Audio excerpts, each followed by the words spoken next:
Sorry if you guys can tell. All right, good morning. How are you? Good. Fantastic, I'm sure. Just kidding, all right. Yep, see there. All right, so, damn, there's a few faces that I have no idea.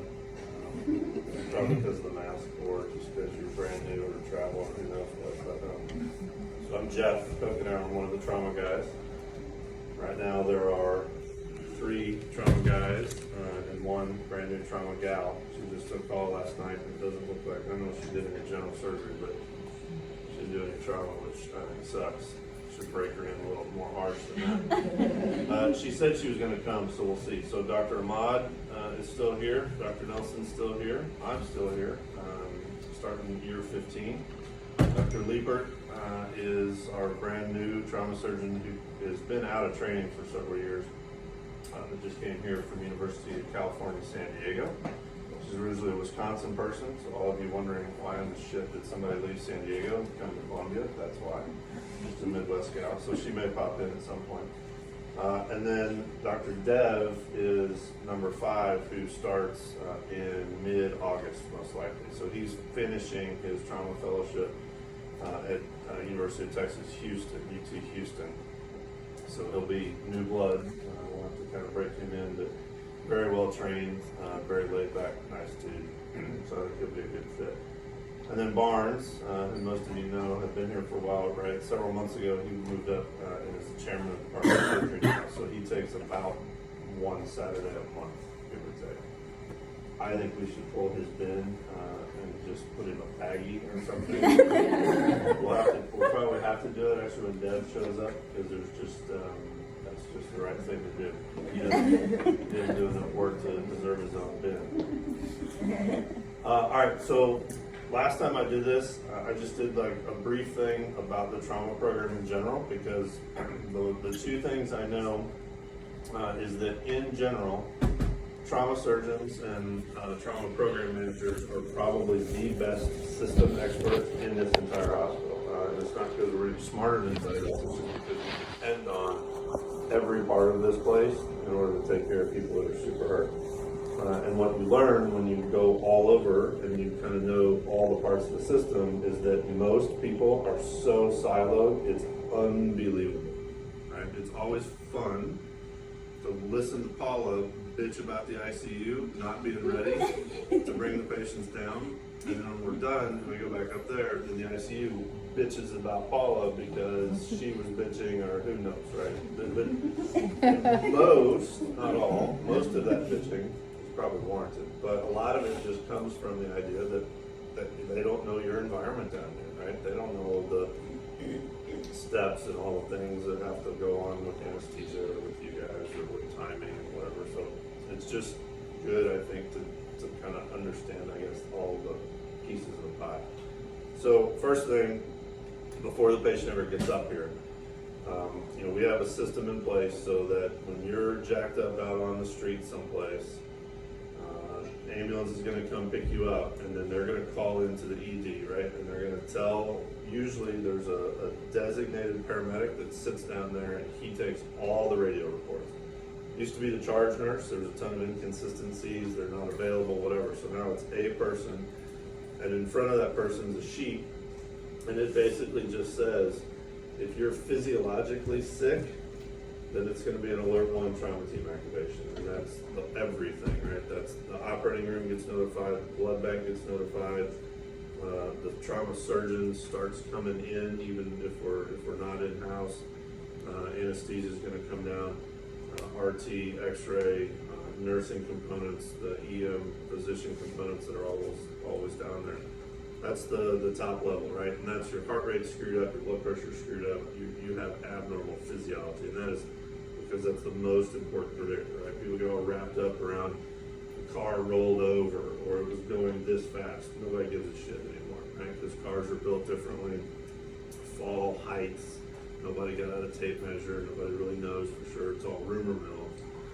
If your heart rate's 85, you're probably not bleeding to death, right? So physiology is very, very good. Below that is injury patterns. So if they talk about open fractures or they talk about more than one long bone fracture, those are things that would maybe suggest a need for operative intervention. So that's the alert 2 group in the middle. And then the alert 3 group is sort of the lowest tier trauma team activation, and that's just all handled by the emergency department. So we don't even necessarily go down for those alert 3s. Historically, many of those, most of those end up getting admitted. There's only about maybe 15–20% of those that actually go to an ICU. So the 3s universally are not sick. Compare that to the 1s, probably 60-some% of those get admitted to the ICU. So again, physiology trumps almost everything. So after we get some degree of pre-notification, teams assembled downstairs to see the patient in the emergency department. We do advanced trauma life support, right? ATLS is kind of the cookbook way of evaluating and taking care of somebody. And that's the alphabet soup. So airway, breathing, circulation, disability is pupils and vascular coma skill score. And then E's exposure, taking everything off the human, making sure we're not missing some life-threatening injury. And that entire thing, that A, B, C, D, E, that's called a primary survey, that's all about identifying immediate life threats. And I only tell you that, not because I want you to learn the course in 30 seconds, but because when we come up here, and even the way we teach residents how to do a laparotomy, a laparotomy here should be very different than a laparotomy over there, right? And that's the thing that I think some people don't do very well, transitioning in their head, but that's really how you have to think about it. Trauma should just be fast general surgery, kind of. It's probably the shittiest way I've heard it described, because it should be a very different approach.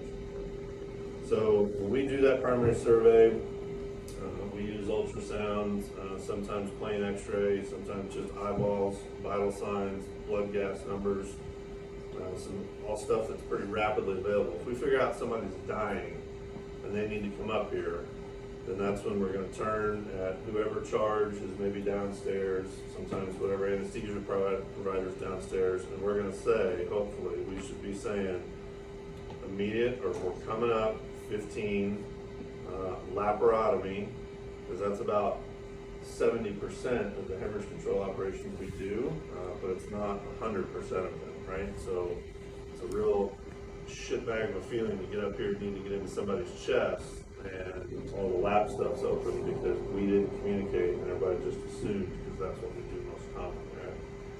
So we should be very specific about what operation we're going to do, and then after that, that should be about it. It shouldn't necessarily be clerk transferring me to charge, transferring me to anesthesia, so I can tell the same story 3 times. Because that's why we have somebody from the OR and somebody from anesthesia, at least theoretically, responding downstairs. And we get it if they're already running 2 rooms up here for some reason at night, and this is one of those emergent things that sometimes happen, and that's not very frequent, but I get it when there's limited personnel, but still, it should be a pretty rapid transition. We're going to pack up, we're going to come up here, and then when we get in here, we have a focus. There should be one focus. So what is it? What's that? The patient. Yeah, and what about it? What are we trying to accomplish, I guess better said? Keep him alive. And which part of that? Said A, B, C, D, I can do a bunch of shit, a bunch of places, but what can I do here that I can't do anywhere else? Very simple. Operation. Stop Bleeding. Stop bleeding. hemorrhage, yeah, stop bleeding. So, in your mindset, are SCDs helpful? Yeah. Are they really important? No. Is a Foley catheter helpful and important? No. Is a count of all the instruments correct and important? No, it's really not, right? I need the human over here. I need them correctly positioned for what we're going to do. As anesthesia gets ready to start putting them to sleep, then we need them appropriately prepped and draped for what we may need to do. And then we just need to get in. So anything that you can think of that you would normally do in 16 for an elective colon operation, if it doesn't involve enabling the entire team to be able to get in faster, then it's not important. And I don't care which one of us you ask, that should be the answer. If it's not, then they're just confused or high, or I don't know what. It should be very simple. Get in. Right? And there are times when we come up here to take out a spleen, the patient's heart rate's 106 and their blood pressure's 90. So do we need to get in and get it out? Sure. But are they dying? No. There's other times when we come up here and the heart rate's 140. But getting transfused, it improves to 138.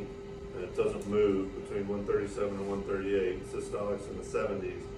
That scares me, right? Because I know that just as you guys are all standing here breathing in and breathing out, if you all felt your pulse, you'd feel it speed up just a tiny bit and slow down a little tiny bit and go back and forth, because that's how we're built. And when somebody loses that and they are just set, they get a chest tube, they get some volume, and their heart rate is still within 1 or 2 or 3 beats and it doesn't really move anywhere, I don't need any lab numbers to know that human's sick. They're already acidotic, usually with a deficit above 8, or above 6, which is already worrisome for us. So it's just get in and stop whatever's bleeding. We're about, I think they said about 70% of the time we're going in the belly. 15 or so we're doing the chest, and then whatever's left is neck or extremity. So that's not much of what we do. It's mostly going to be the abdomen. Because we don't always know what's hurt, and we've often not gotten CAT scans before we come up, then that means the trauma prep is chin to thigh, mid thigh, almost down to the knee, and table to table, right? Because if we've got a shag vein out of the thigh to repair something in the abdomen, we have access to it. You need to put in chest tubes, we have access to it. You need to put in big central lines, we can do that. Sometimes it's difficult stuff, sometimes it's abdomen, and they were shot in the left chest, so it's going to be arm up and a bump. So you could do this, or this, or this, or this. There's all sorts of possibilities. I guess the holy grail is probably this, and this, and this, and maybe some of that. That's a super bad day if we're doing neck, chest, abdomen, and a groin exploration, but possible. So that should always be primary focus, getting in and us getting a hand on something, clamp, or eventually some sort of attack. So in that regard, theoretically, and it's not probably always the case, but theoretically, everything that we should need in the first 30 or so minutes is already here. So for those of you that are already seasoned, that whenever somebody asks for something, you dart out the door because it must be in that core that you can't even turn around in anymore, over here across from 17, or anything else. Don't leave us. A, because we need somebody in here all the time, because you don't know for sure what's going to happen, but B, it should be here. Suture stuff is all up there. There's small Prolene stuff across the bottom that will most likely repair any vessel that we're going to be operating on. There's liver stuff that's at the top, or kind of the mid-right, those big chromics on the blunt needle. Those are going to be for trying to put livers back together. And then just usual silk stuff, and then there's closure stuff up there, but obviously that's towards the end. But anything immediate ought to be right there. Anything equipment-wise ought to be over here. I am not smart enough to quote off for you the difference between vascular 1 and vascular 2. But I'm pretty sure if I needed instruments and I needed a clamp for proximal and distal control, I'm pretty sure it's in 2. All right? Thank you for lying even. Usual setup's right there, ready to rock. But vascular might be one you'd break into, or maybe the sternal stuff. So there's a sternal saw over there with a battery pack right next to it, because I just saw it about 4 days ago. Equipment-wise, that's usually about all we would get into. There's some PED stuff, there's some OB stuff, there's some extra airway stuff. Whether or not we get into that, usually we can do most everything with just the trauma basics minus vascular stuff. You also have hemostatic gauze, the foil pack stuff that's on the second shelf. to the right. Those Everest patches and those silver foil, that's hemostatic gauze, right? So that's just regular gauze that's impregnated with stuff to help blood clot more effectively. So that's going to be packing the liver or packing down in the pelvis. There's some laps. There are some staplers that we may use if we're going to be taking out intestine. The longer lap staplers are in here so that they could be loaded with a vascular load. Those are great if somebody's fat and deep and we're trying to get across the spleen or a kidney, because you can just wiggle that thing right down across the hilum and divide it and be able to pull that spleen usually out. There's sometimes some other stuff across the top of it, but that's pretty effective. Those TAs are in there not only for bowel stuff, but if you ever had to divide the pancreas in half, because the superior mesenteric artery and vein basically run right behind it, we may do that, because that's the fastest way to get to it, is just to take the pancreas in half and then come back and take the tail out later. But that may be a way to have to stop bleeding. And then chest tube stuff is down at the bottom. The collection systems are wrapped up, and then the tubes themselves are in the little blue bin. There's what, extra gowns over there. I think that's about the majority of it. So when you think really about a damage control operation, which is kind of our terminology for keeping the patient from dying. So I'm going to stop bleeding, and I'm going to stop stool or urine contamination, depending on what their injury is. And then I'm going to let anesthesia do their thing, right? We're going to try to warm them up. We're going to try to replace whatever blood components they've lost so that they clot normally. We're going to try to fix any acidosis they've developed, usually by just restoring whatever volume that they're down. And then we may just stay here. We may leave and go to the ICU and make them better physiologically and then come back and do the latter stages of the operation later. It all depends. Obviously, cautery is helpful. Suck is really helpful, especially when it's a big, nasty, bloody field. You may want two. And then I would say Cell Saver is probably the single alien thing in here, like a unicorn. Like, you know it exists, but you've never really seen it in real life. So that's Cell Saver. Knowing how to set up Cell Saver, we don't use it as often as we probably could. Whenever there's intestinal stuff and turds floating around the abdomen, we're not going to use it. But if we're talking about a pure, let's say a femoral gunshot wound or something through the SFA, and we just need to suck up blood and kind of filter it, be able to give it back to the human and decrease their overall transfusion need, that's a great way to do it. So we ought to be fairly proficient at setting it up. The last few times that I have thought about using it or needing to use it, we were getting out a book, and we were almost done with the case by the time it was set. So I don't know how much that's been emphasized, but that just seems to be the one thing that kind of over and over most folks are just not familiar with. And it's, again, it's a consequence of the fact that we don't use it that often. After that, we're leaving and we're going up to the ICU. Sometimes we'll do reoperations up there in that operating room, but it's pretty rare that we use that room up there, especially now that Dr. Litt is not around and we're not doing burn-specific stuff up there.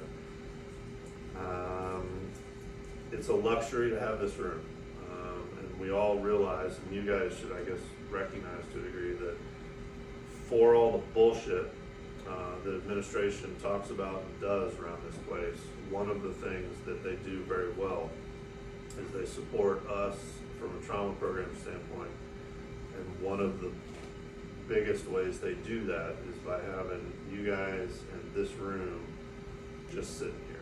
Right? There's a lot of places that don't have this. If somebody's shot, we need to come straight up, then it's finding some open room someplace. And maybe all this stuff's on a cart or people are scurrying around. So the fact that we have this immediately here for an airway issue or a hemorrhage control issue or a cranie or something like that is really kind of the hospital's commitment to trauma care, which we really appreciate. So, all right, with that, what questions? About anything. Quality, number of patients we see, how many nurses we have on the program, anything about the trauma program, whether it's in here or outside. So there is no crane tray in here. We need to have a crane tray Or, because we have the equipment for positioning for a crane, but we don't have a crane to. No, I don't, I mean, I would argue that the number of times that I have seen a crane come in here, is not super high. So as long as one. Unless still- we have to do belly and then the brain at the same time. Yeah, but maybe again, we if you're do doing that, I take precedent. Because you don't bleed to death in your head. From the brain, yeah.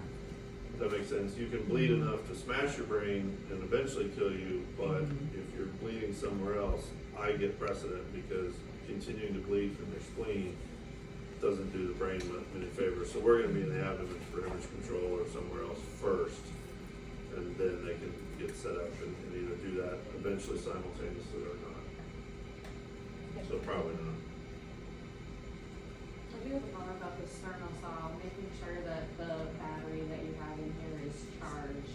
We have expiration date on the packages, and so just making sure that that's not expired, because they'll lose their charge and then they won't work. I do check them every night. If we when need to I go around. a median sternotomy, then I need that saw. If we've done anterior lateral thoracotomy and I just need to come across the sternum in order to get it open a little more, or we're doing a bilateral anterior thoracotomy, then a pair of those big trauma shears that are back there, or sometimes, I mean, a curved Mayo will do it, depending on how old the person is or how thick the sternum is. Lepsche knife is what we have downstairs, right, which is just the knife blade that's got the round circle on it with a hammer, so you can just hook the underside of it and bang it across.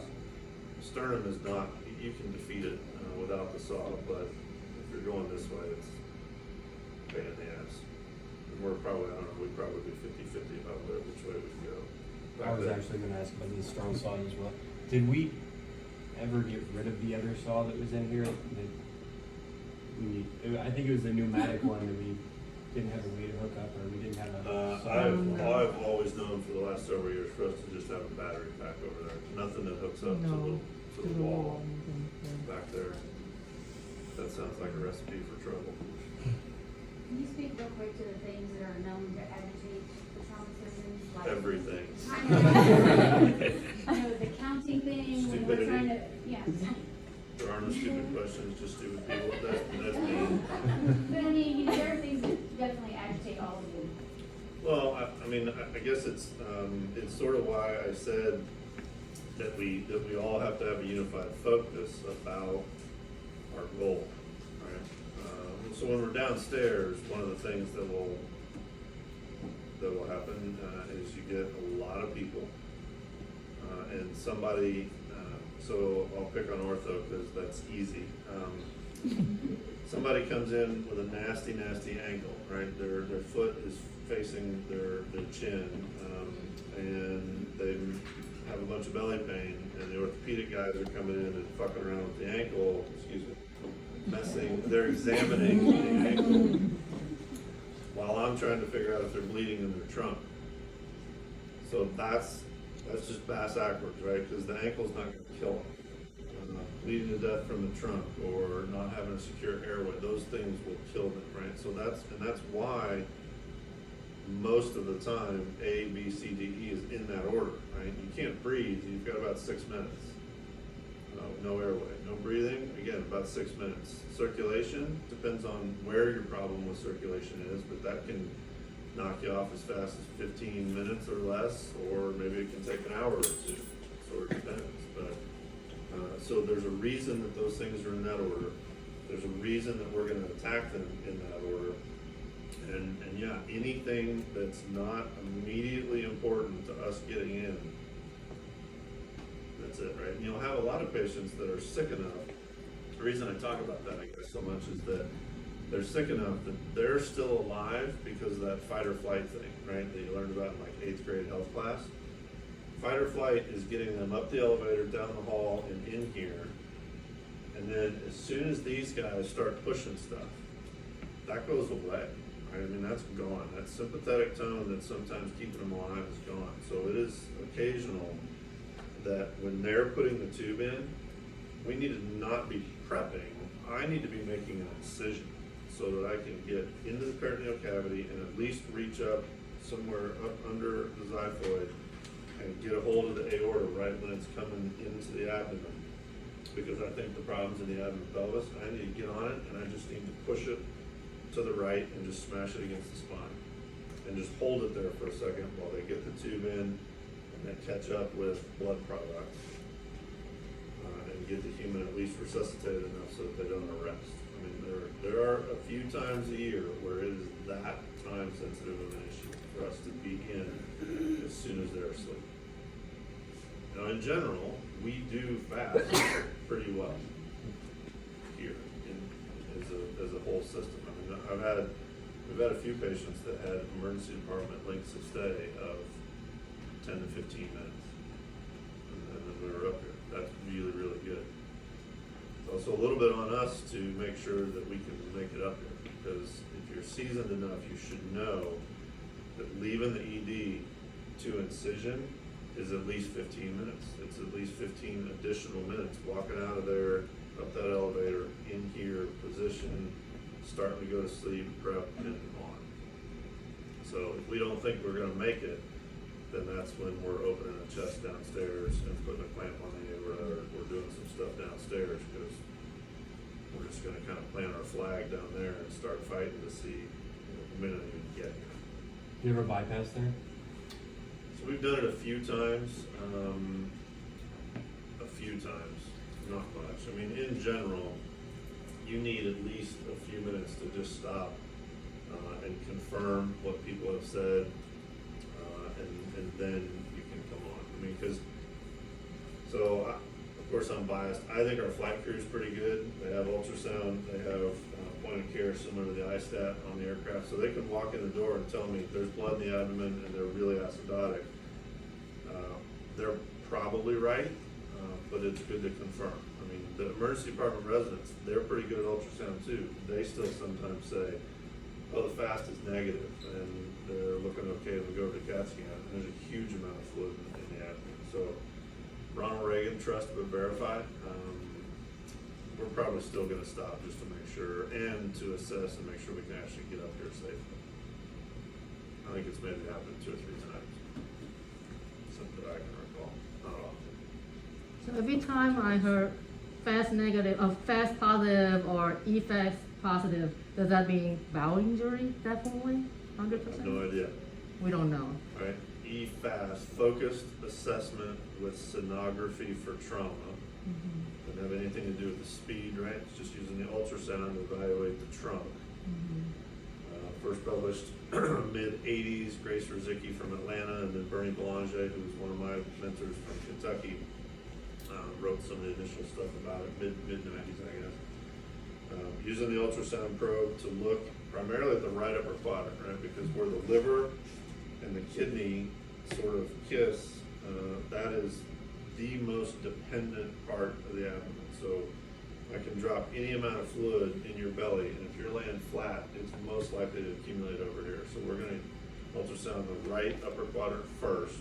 And if we see fluid, I don't know that that's blood or intestinal content or urine because you have an intraperitoneal bladder rupture, or it's really a bitch if you're in a crash and you got a positive fast and I see a peritoneal dialysis catheter hanging out of you. What's that mean? I have no idea.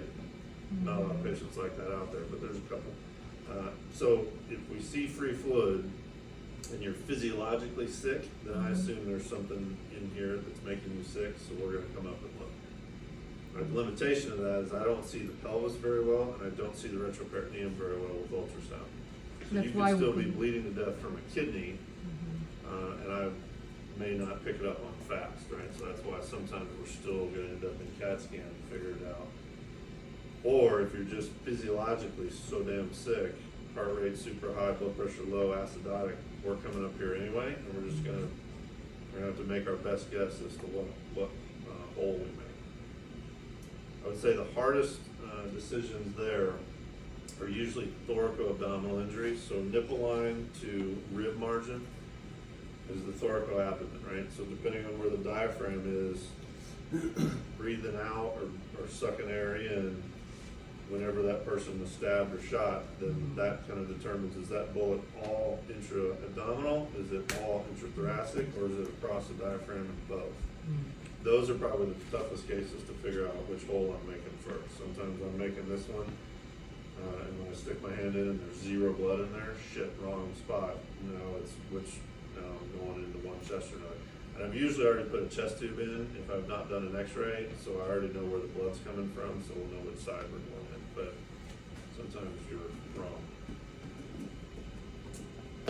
That's why we won't be able to know whether or not we can use cell saver, because if it's bowel injury, then. Yeah, I mean, we usually know that fairly quickly though, usually fairly quick. And there's nothing that says you can't start sopping it up with laps, and throwing them in the bin and then squeezing them out later.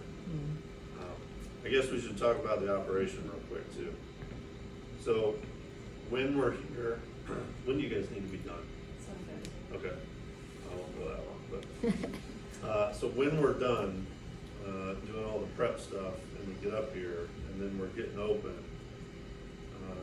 whenever you get open and you guys see a bunch of blood, the residents tend to grab suckers, right? Those tend to suck up what? Everything but blood. Intestine, turd, fat. They make all sorts of crazy whiny noises. It doesn't really, not very effective. So the most effective thing is stick a bin between the legs and just let's keep the laps a coming. Because I'm gonna just stick them in there and sop it up and just try to wipe it out. Clot's gonna fly everywhere. And hopefully I figured out to shoot the boot covers on. Because your socks are gonna get wet if not. Because I can't do anything, I can't clamp anything or sew anything if I can't see it, right? So I've got to get all of that shit out of the way first. So that's always the first move, is blood, getting it sopped out.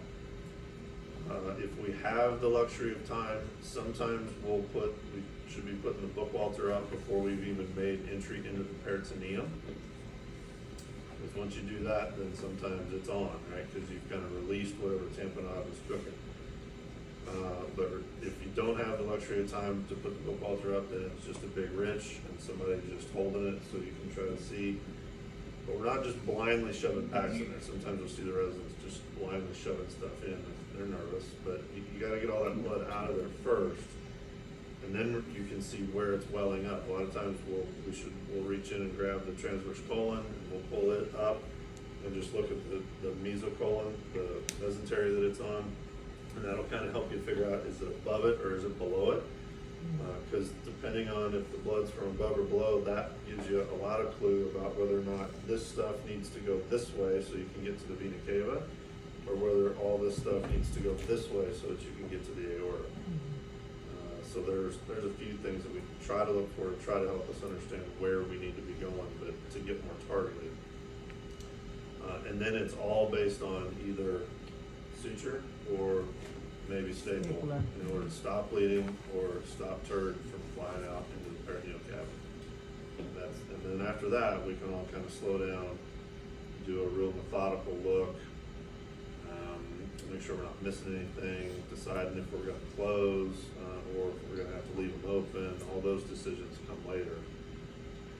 And then that's the phase where, hey, listen, I need these loads, these sizes. Oh, they're not right here. Great. We have time now, right? We got time.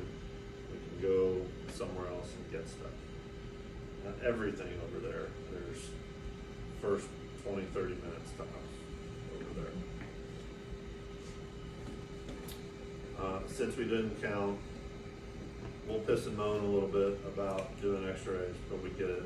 It's fine. I still think it's stupid, especially if we leave them open, because we're going to do it when we come back, but whatever. We'll just smile and say, okay. A lot of us love using the markers to just write on the human. It trumps power chart bullshit every single day. If you just write 4 laps in somewhere on them, that doesn't get lost or gobbled up by the interwebs. So we'll do that. A lot of us sort of like making those temporary back dressings just because it's way cheaper than an Athera and equally as effective, especially when we know we're going to usually come back within 24 hours and tear it all down. So that's why you use green towels and NG tube and an Ioban, something like that. Let's see what else. drain, things like drains, Blake drains, JP drains, that stuff, that's gonna be towards the end of the case. There's nothing emergent about those. So those might happen depending on what, you know, what an injury is.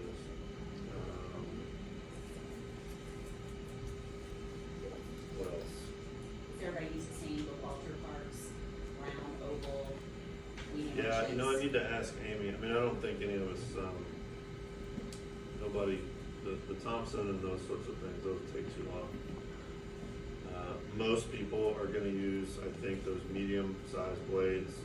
Some people that are really skinny are gonna use the short little guys with the bladder blade. Occasionally, the longer blades. The problem with those longer blades, even in bigger people, right, is that they're so darn long that you can't see behind them, you can't see around them as well. So usually those medium-sized ones are probably gonna be the most.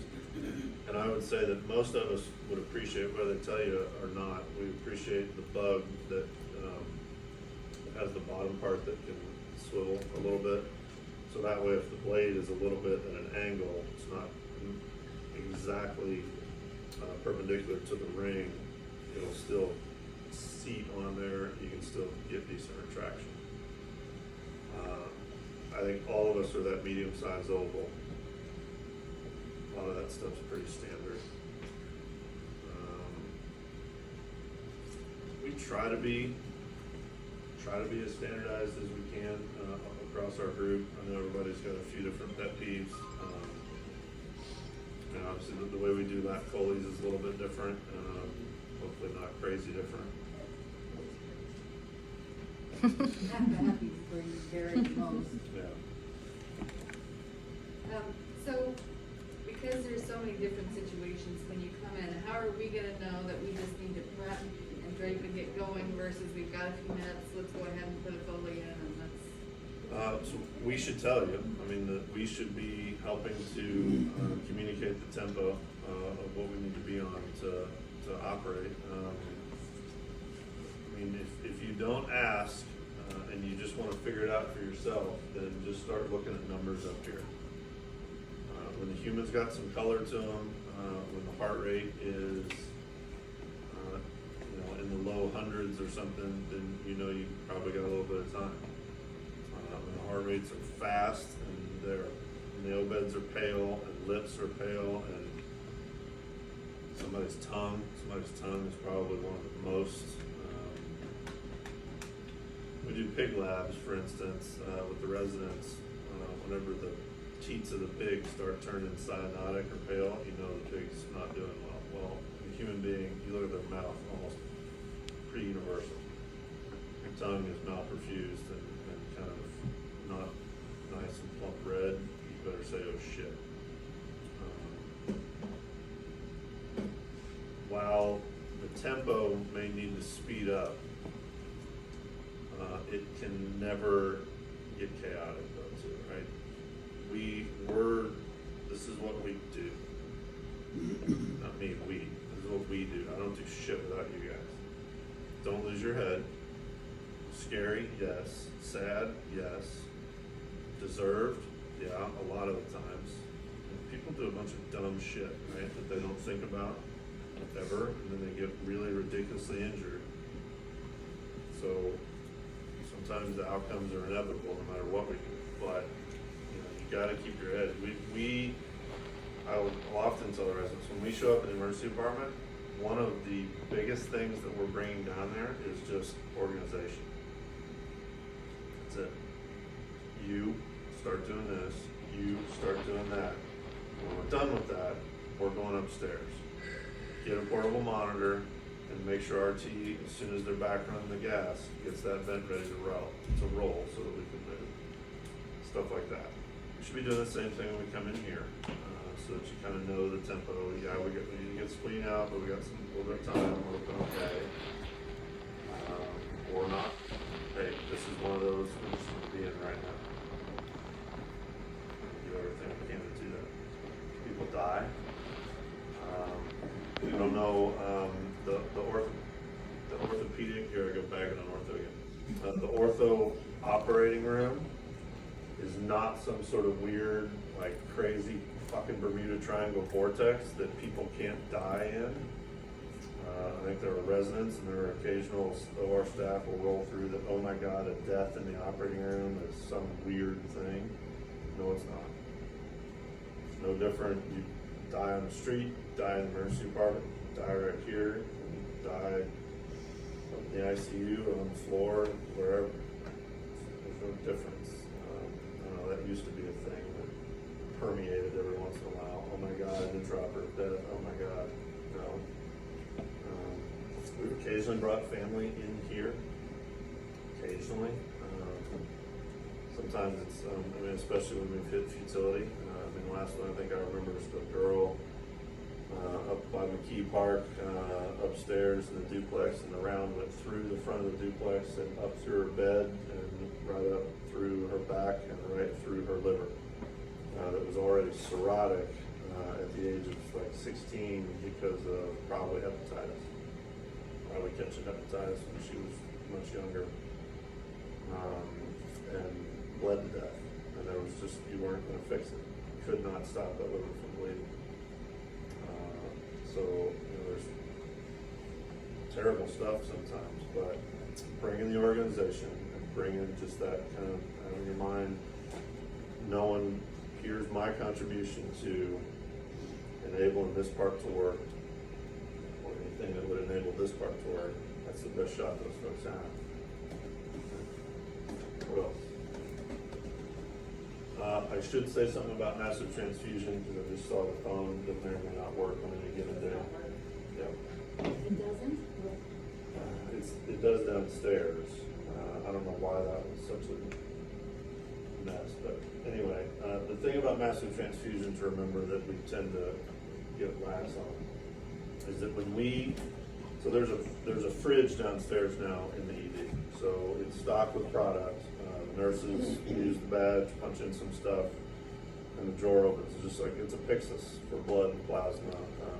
So the blood Pyxis downstairs is where we're gonna get products from down there. So there's no longer the cardboard box that gets delivered from blood bank. It's just already there. We all know now that if we think we need some product immediately when we get up here, we're just gonna have to pull some extra and we're gonna bring it up with us. We don't currently have a cooler down there, an empty one, so it's gonna come up just sitting free, but that's very likely to get hung.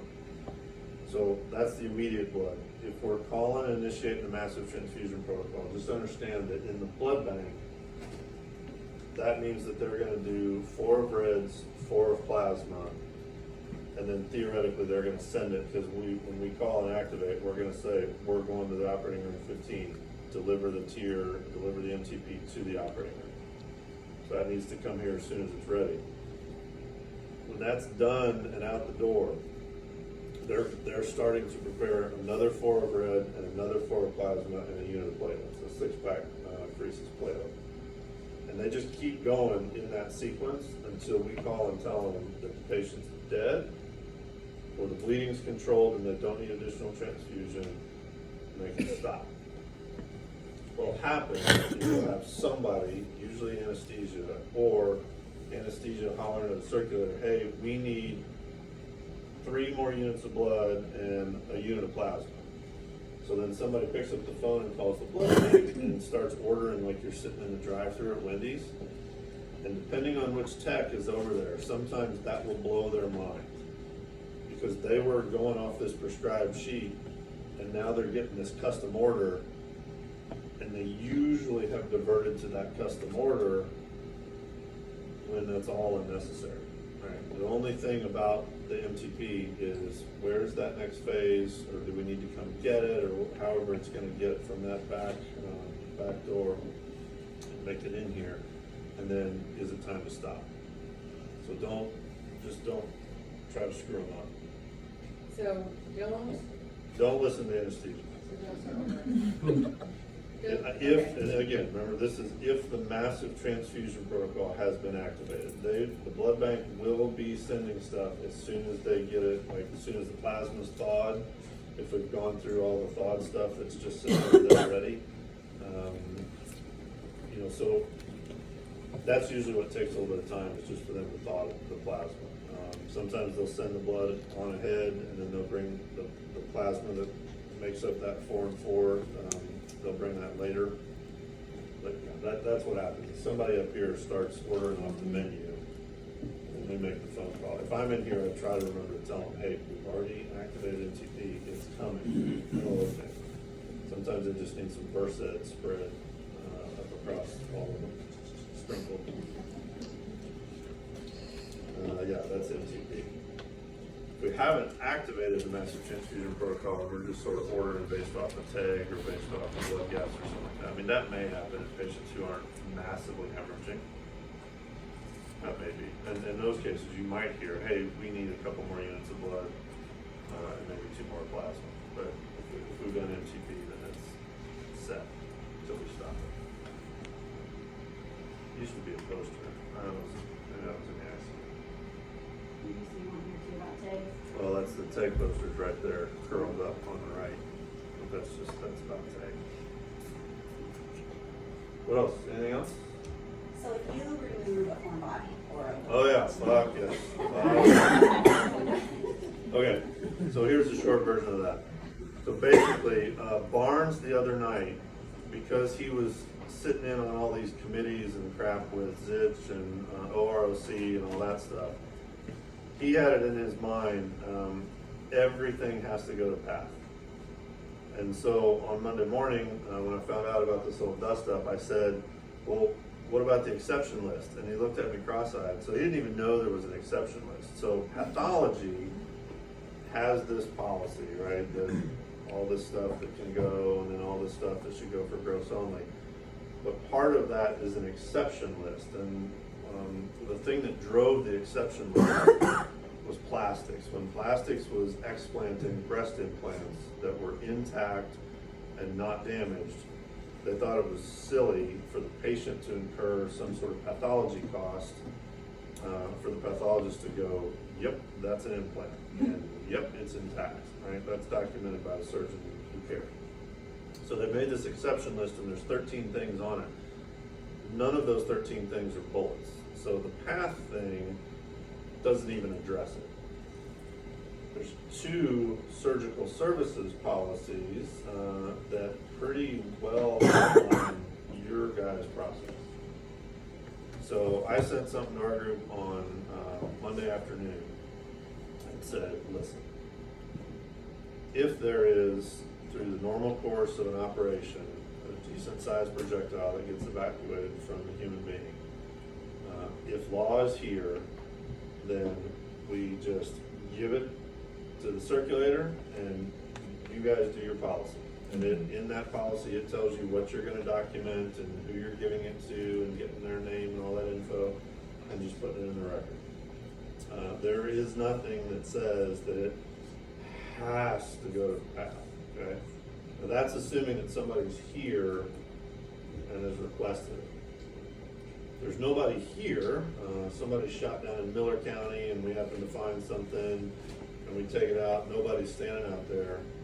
That's gonna go just to pathology, gross only, do not discard. And it'll go through that chain, it'll sit over there, and if the Miller County prosecuting attorney or the Miller County Sheriff's Office want it, then they just go through their normal process, probably with a subpoena to come and get it, and get it for evidence for their case. So it's pretty straightforward. There's nothing wrong. Jake Quick, right? Jake always used to be sort of a dick about, okay, we're gonna send it all to PATH. I don't know why. I don't know, just because he's from Camden County. Jake always gave me shit about being from Overly and giving me shit about Randolph County, and I was like, Camden, shut up. Dr. Quick, by the way, his last day, right, was on the 11th, 2 days ago. So had a nice little going away shot in the office, and he departed. So he went to med school here, residency here, fellowship here, worked here with us for all these years, and he just wanted to go be a community surgeon where he's from. So he's working at Lake Regional now, or will be August 1st. So we'll miss him if that's why. I guess Quick's been gone, yeah. Yeah. take too long to get erased, doesn't it? So I reviewed the policy about this bullet thing last night again. What I have been doing is, okay, you text me the bullet, I put in the jar, tape it with, So, yeah, So- evidence, and then document it, police and me and all that. But the policy also said we have to take a picture before we give it to them, but we never done that. So I don't know, how do we don't have a camera on here, and is that just, I asked Nancy Lowry about that, and she said that the surgeon should be doing that, and I said, well, then we need to fix that in the policy, because it says the surgeon who does it. So they're Yeah. looking at the policy, because I agree, it is not. Yeah, worked I very well. remember. It also says we'll use paper bags, which we don't have. yeah, Anymore, you know. it has to be in the jar and in tape it with, reality, I just heard a bunch of minutia, static noise, that's what I just heard. I already put in the orders, write the note, oh, that's right, and stop all the bleeding. So if you tell me I'm the one taking the photo, I'll tell you that. Here's the other thing, it doesn't matter, right? yeah. What matters more than anything is that you don't do what I tend to love to do, which is, hey, where's one of those metal basins? And then I drop it in the metal basin because I just like hearing the noise and acting like I'm in the 70s or the 80s or something.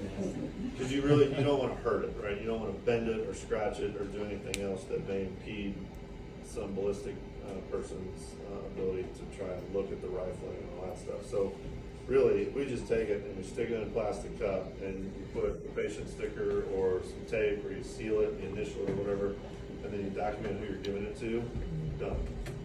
Because guess what's gonna happen when it gets there? They're gonna take a bunch of photos of it 6 ways from Sunday. They're gonna do all the stuff that they do with it.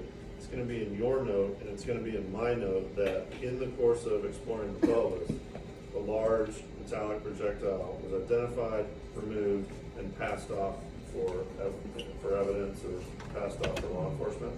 Beyond that, nobody gives a shit. They don't, because you already more than covered ourselves for what we need to do.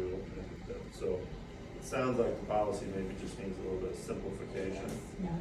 What's even more funny is when Brandon refused to give it to the police officer wanted to arrest him. Well, I know, and I'm already gonna call and tell them to quit being an asshole. Because again, I'm pretty sure that, I've been told the last name was Scott, and it was a uniform guy. But, you know, again, what's he gonna go do? I know. Is he gonna go get the microscope out in the middle of the night? I mean, again. All right, what I'm talking about downstairs, bringing organization and a cool head to the entire thing. And I love living here, so I've been here for 15 years, but this place tends to get pretty wrapped up. Somebody gets shot. First weekend I was on call, I had trouble getting in the ED. They locked the door. I'm standing right there knocking on the door. Name badge. Staring at a security guard like, fuck yeah. Don't really ever remember dealing with this at Truman. And it is probably an after effect. Our penetrating trauma volume is about 10% of what we do. We're 90-10 center. When I was at Truman, summer of my chief year, we were probably doing 15-20% penetrating. Old Charity, New Orleans, probably doing 35-40%. So a big urban center that's doing a lot of gunshot wounds is doing 35-40% penetrating. And we're doing 10. There's been a few years ago we were 8. So every time there's a bunch of news locally, oh my God, there's so many shootings in Columbia, I was just kind of laugh. I said, no, there's not. There's a few right now, but then there won't be any. Our numbers just pretty flat. So the cops should be in this all, and Barnes just didn't know policy, but everybody should know now. It'll happen again, but. All right. I lied, you did go to